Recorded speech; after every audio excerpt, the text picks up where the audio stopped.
درنو لیدونکو سلامونه، هیله لرم چې جوړ او صحتمند اوسئ، ستړي مه شئ. په نننۍ ځانګړې مرکه کې په دوبۍ کې د افغانستان د لوی قونسلګرۍ د خدماتو، فعالیتونو او کارونو په اړه په دوبۍ کې د افغانستان جنرال قونسل مسعود عزیزي سره خبرې اترې لرو. عزیزي صاحب ښه راغلاست، ستړي مه شئ. مننه. سلامت اوسئ. په دوبۍ کې د افغانستان د اسلامي جمهوریت د لوی قونسلګرۍ د خدمتي څانګې په اړه ماته که لنډ معلومات راکړئ، په کومو برخو کې تاسو فعالیتونه لرئ؟ مننه، تشکر.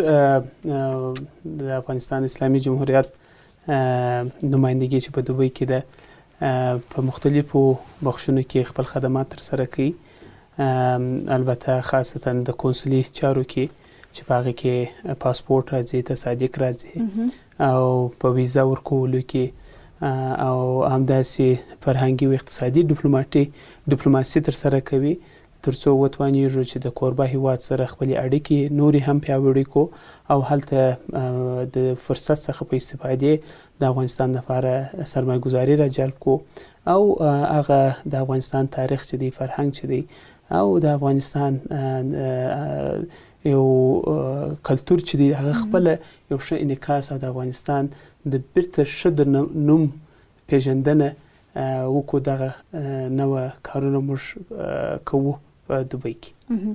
د کرونا وایروس په دې بحران کې تاسو د افغان مهاجرینو لپاره او د افغان کارګرانو لپاره چې په دوبۍ کې اوسېدو، هلته کار کول، څه مو وکړل، څه مو ترسره کړل ورته؟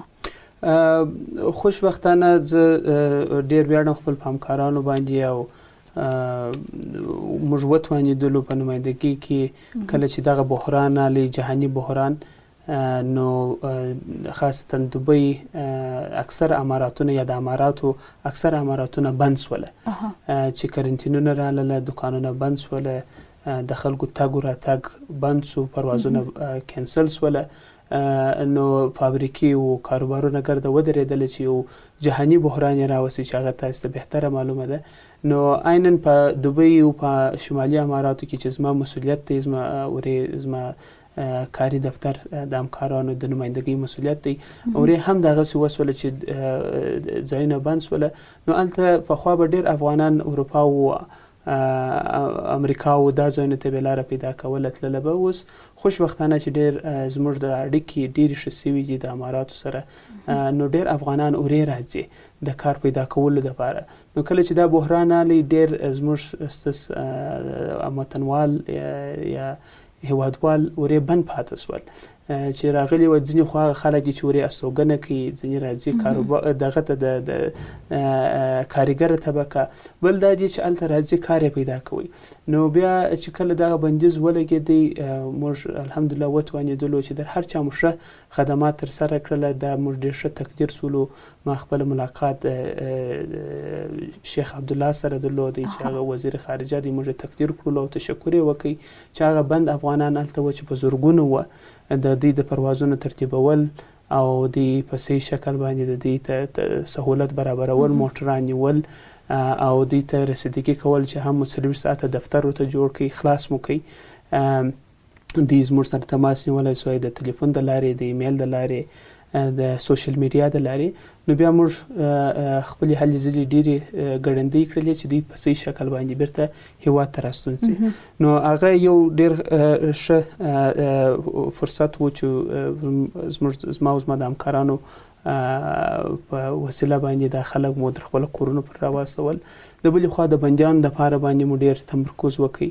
هغه خلک چې ورې بندیان سوي دي، دوسیې ناتکمیله پاته دي، یو توجه غواړي، پر دغه باندې مو ډېر تمرکز وکړي. دقیقاً زما بله پوښتنه هم همدا ده چې له اماراتو څخه د اماراتو له زندانونو څخه مو څومره بندیان خوشي کړي دي، آزاد کړي مو دي، او څه برنامې نورې ورته لرئ؟ غواړئ په راتلونکي کې څومره نور بندیان له زندانونو څخه راخلاص کړئ؟ اوس مو د کاملا یو مکمل سیکشن د دې دپاره یو بخش په قونسلګرۍ کې د زندانونو دپاره موږ لرو، چې دوامداره د هر زندان سره، د پولیسو سره، د محکمې سره، د خپل د څارنوال سره موږ تعقیبوو. د خلکو دوسیې چې پاته یي یا هلته ناتکمیلې یا تعقیب یې غواړي، نو دا زموږ د یو د کاري اولیتونو کې چې خپله جلالت مآب رئیس جمهور د هدایت دی چې هغه افغانان چې هلته بند پاتې دي یا جرایم لري د هغو په خلاصولو کې. البته اکثره دغه بندیان چې دي د اقتصادي جرایم دي د دی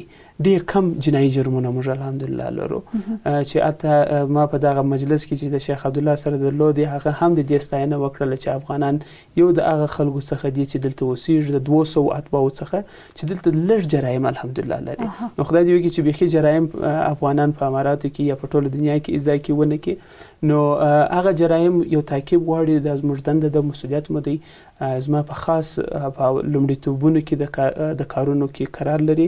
در اوسه پورې نږدې 300 نفرو ته رسېدلي یو موږ چې هغه هلته یا اسنادونه نه درلودل یا ویزه یې تېره سوې وه یا هلته بل اقتصادي ستونزې درلودل یا جرایم یې کړي وه.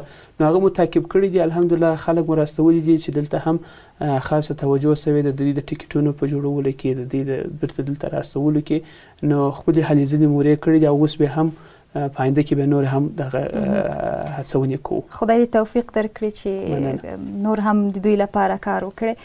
ستاسو په نظر افغان سوداګرو په اماراتو کې څومره پانګونه کړې ده؟ زموږ سره داسې اوسه پورې رسمي دقیق ارقام نشته، لیکن ویلی سوی چې افغانان یو د عمده تاجرانو څخه دي چې هلته په ډېر لوړ معیار باندې دی تجارتونه کوي. او کله چې افغانان هلته لاړ شي د نور نه ډېر زحمت کاږي، یو خو دلته کورنۍ لري، فامیلونه لري، دا به هم اقتصادي حمایه کوي، بل هلته هم رقابت زیات دی. نو دوی ډېره هڅه کوي په ډېرو مختلفو بخشونو کې. موږ په ریل سټیټ کې یا ډېر سرمایه ګزاران لرو چې هلته سرمایه ګزاري کړې ده، د موټرانو په کار کې لرو، فابریکې لرو، رستورانټونه لرو. نو الحمدلله هم خویندې او هم ورونه په ډېر ښه شکل باندې هلته سرمایه ګزاري کړې دي. او چې زه څونه معلومات لرم، زما په دا تېر یو کال کې چې د دې سره معرفت لرم، حتی د خپل کارونه 3 چنده 4 چنده کړي دي. نو ماشاءالله پیاوړي هم دي، انټرپرنورز هم دي، نوآوري هم کړې ده. او په داسې سخت مارکیټ کې چې هلته رقابت زیات دی ګټه هم کړې ده او ښه پرمخ تللي دي او ځي انشاءالله. اماراتو ته د افغانستان د کارګرو لیږلو په اړه کوم رسمي تړون شته او کنه؟ موږ تر اوسه پورې د دې سره په مختلفو بخشونو کې تفاهم نامې لرو چې اقتصادي دي، امنیتي دي، فرهنګي دي، اجتماعي دي، دا شان لرو. دغه طرز العملونه مو هم اوس کار پر شروع دی چې تفاهم نامې امضا شوي دي، اوس هغه باید عملي سي. خو دغه د کورونا د وجې څخه ډېر کارونه بدبختانه لږ وځنډېدل چې ټوله دنیا وتړل سول.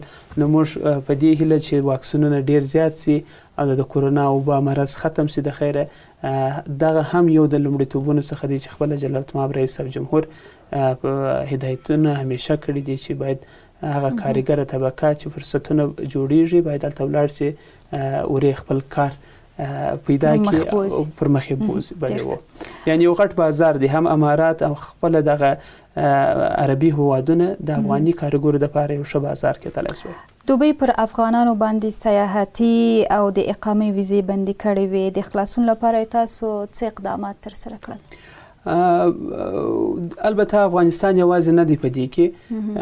دغه د کورونا د مرض د وبا سره سم دوی دغسې تصامیم ونیول چې هم داخلي قیودات راوستل. مثال غټ واده سړی یو غټ شادي نه سوی جوړولی، یو غټ حجم.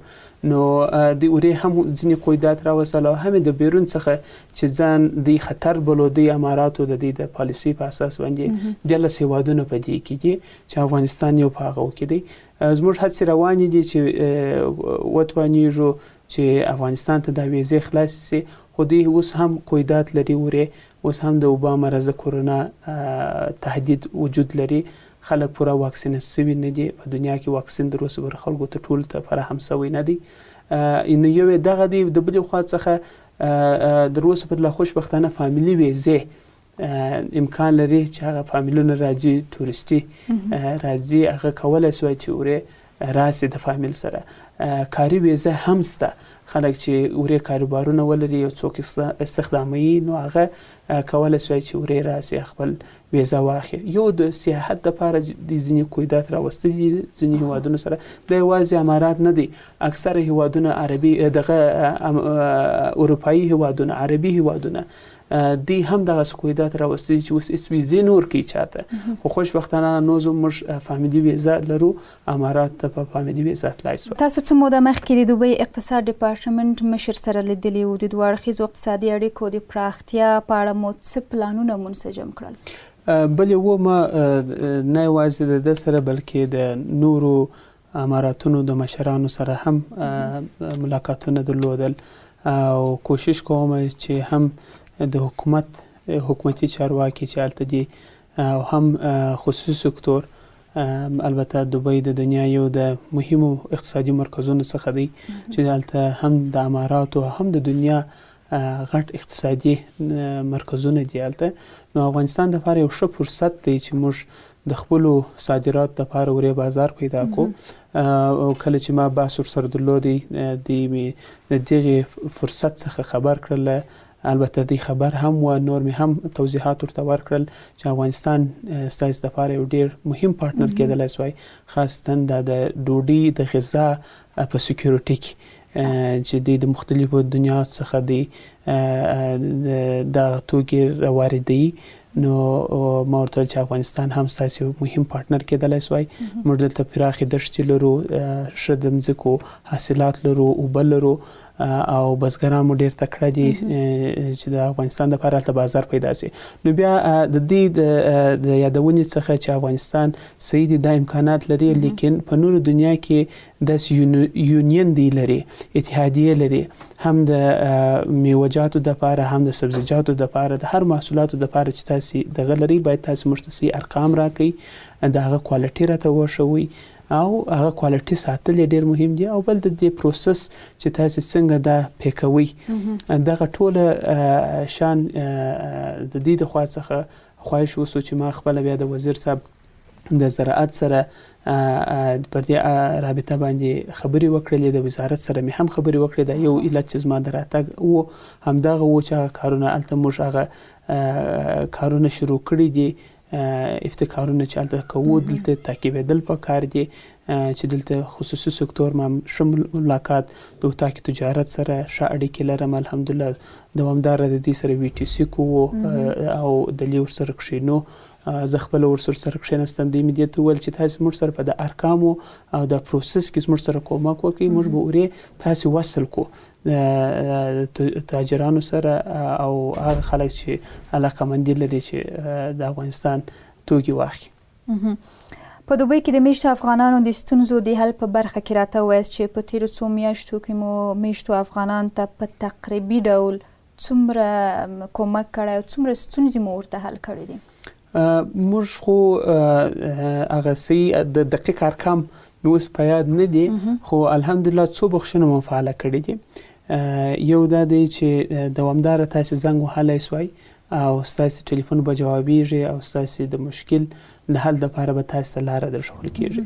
بل مو د حقوقي شرکتونو سره چې په وړیا شکل باندې قراردادونه البته تفاهمونه دغه مو کړي دي، مکانیزمونه مو جوړ کړي دي چې موږ ورته معرفي کړو چې غریب خلک وي د 2 لکو نه زیات کم وي د دې قضیه هغه موت ورته مخته بیایي. داسې نو په لسګونو بخښنه موږ دغه لرو کیسونه لرو قضیې سته چې موږ هغه کومک ورسره کړی دي. د بلې خوا څخه د سوشل میډیا او د ایمیل د خوا څخه اوس تاسې کتلی سئ زموږ ویب سایټ یو د بهترینو ویب سایټونو څخه دی.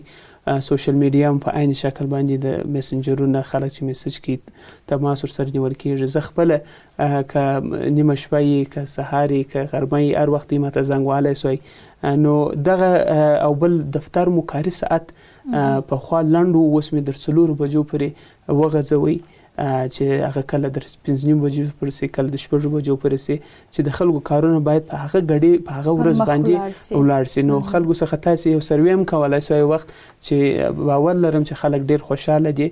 موږ یو خپل د سروې د لپاره فورمې جوړې کړې دي چې د خلکو رضایت زموږ د لپاره اولنۍ شرط دی او د کارونو موافقت مو دی او د بلې خوا څخه مو د دې څخه غواړو چې موږ څنګه خپل کارونه ښه کولی سوای چې الحمدلله اوس ډېر مجرب ډېر تحصیل یافته اکثر همکاران چې ورې محلي کارمندان هغه دي ورې تحصیل کړی دی خویندې ورونه دواړه په عربي اکثره پوهېږي په انګلیسي پوهېږي په کمپیوټر باندې پوهېږي ښه تحصیلاتو خاوندان دي ورې نو خدمت کوي ویاړم په دې باندې خپلو همکارانو وروستۍ پوښتنې ته به راشو تاسو څه پلانونه لرئ راتلونکي ته البته زما هدف دا دی چې دغه موږ باید د کونسلګري یوازې دا نه چې خدمات ارائه کړي بلکې خدمات باید په شفاف شکل ګړندي شکل باندې چټک شکل باندې باید ارائه کړي او په ښه شکل باندې د دې سره موږ ته پکار ده چې اماراتو یو فرهنګي او اقتصادي مرکز دی د دنیا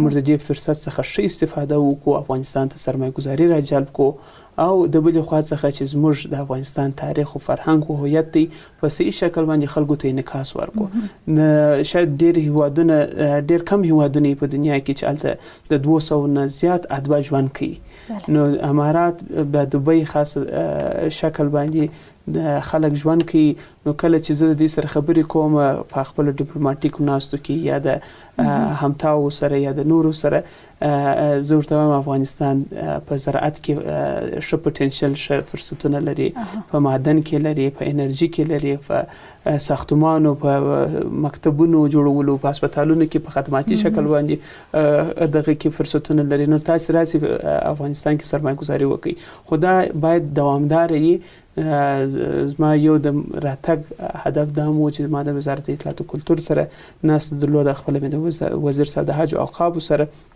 چې موږ د دې زده کړو مسجدونه دې څنګه ښه تنظیموي خودکفا دي مسجدونه که ته وګورې هر مسجد یو سوپر مارکیټ لري چې هغه سوپر مارکیټ د تعمیلوي د دې کچېرې ضرورت وي د حفظ مراقبت د مسجد معاش د ضرورت وي د هغه څخه تعمیلوي معمولا مسجدونه په جامعه کې په ټولنه کې وي نو هلته که یو دکان هم جوړ سي یو سوپر مارکیټ غوندې خلک ته به هم فرصت برابر سي او په هغه پیسې باندې به هغه مسجد مصارف به هم کېږي او د بلې خوا پر دولت بوج هم کم سي دا ډېر ښه ماډلونه دي او د بلې خوا دې ښه نظارتي او د ټریننګ برنامه لري چې خپل جناب وزیر صاحب حلیمي صاحب ورې راغلی وو د علما کرامو ناستو ورته جوړ کړل او ورې کښېنستل ورسره ولیدله هغه وصل سوله دوامداره اوس دی په تماس کې دي محصلین الحمدلله موږ ډېر تکړه محصلین لرو پکار دا ده چې د هغو د تحصیلاتو چې ورې وکړي دلته زمینه برابره سي د کار ورې زمینه برابره سي د کار زه اکثره تشویق کوم د انټرنشپ دپاره او اکثره همکاران چې ورې محلي کارمندان هغه دي ورې تحصیل کړی دي تعلیم یې کړی دي اوس موږ سره کار کوي نو د ډېرو پوهنتونونو سره مو هم مکانیزمونه جوړ کړي دي چې افغانان ته چې هلته اوسېږي یا تخفیف ورکړي یا سکالرشپ ورکړي نو دا مو بله غټه لاسته راوړنه ده چې موږ کوو او انشاءالله ادامه ورکوو بریالي اوسئ یوه نړۍ مننه چې نن مو موږ ته وخت راکړ د ځانګړې مرکې لپاره کور مو ودانوي تشکر ستاسې او ستاسې د همکارانو څخه یو جان مننه خیر اوسئ قدرمنو لیدونکو زموږ نننۍ مرکه همدلته پای ته رسیږي تر بیا هیڅ